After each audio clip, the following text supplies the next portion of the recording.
purpose of this video is to give an overview how to set up your VCR or DVD recorder in conjunction with your new Saorview box that you can you can record onto the VCR and then output the display onto the television as well. Okay, so the basic parts that make up this setup are our television, our Saorview, or in this case a generic terrestrial box, and also this VCR here, and also we're going to need two SCART leads here. So I'm going to do this in steps and just explain what I'm doing. The first thing is I'm going to actually use the SCART lead here, and I'm going to plug it into the back of the Saorview box here. And that means that I can now take the output from this Saorview box and I can run it into the back of this VCR. And on the VCR, there's two inputs here for SCART.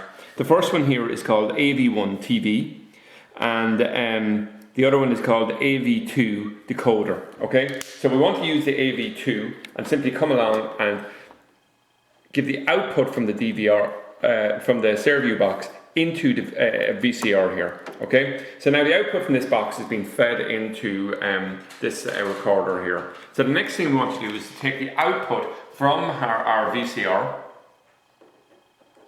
here and feed it directly over to the television.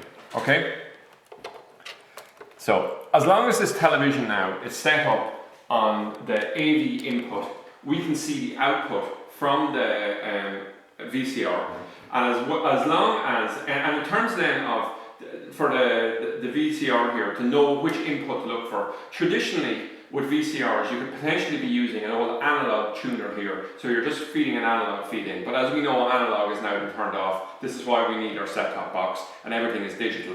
So what we need to do is on the remote control from our VCR, choose the input AV2 in this case. It might come up as AV2 on the menu, or it might be input button L2, something like this, okay? And that'll just say that the VCR, you're telling it to look for the input on this SCART input here. So it takes the input from this set-top box, takes it and then runs it back out. And this will allow us to both view the set-top box on a television, particularly television that only has one SCART input like this, and also to have the VCR connected at one time. One limitation, of course, with this setup is that there's quite a few wiring in it, and also that you can only look at what you're recording.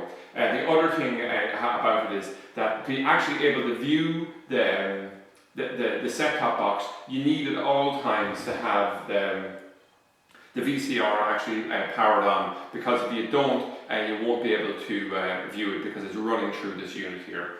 Now, a much simpler setup to this, if you just want to continue to record programs, things like this, is get rid of your VCR altogether and move over to using a hard drive.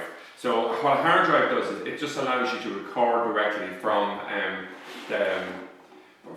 the set-top box, and you just actually plug it in to this USB port here, okay? And the advantage of that is it's much neater, but also depending on the type of box, it can give you a lot more flexibility. It'll actually allow you to look at one program and record another. Plus, we'll say often with these set-top boxes, they have a lot of extra functionality like media players, etc. built in. So that's what I would advise. But certainly there's a certain legacy part of the market here with the old VCRs and DVD recorders. So we said we'd just give the video to give an overview of it, but just mention at the end what we think a better setup going forward would be.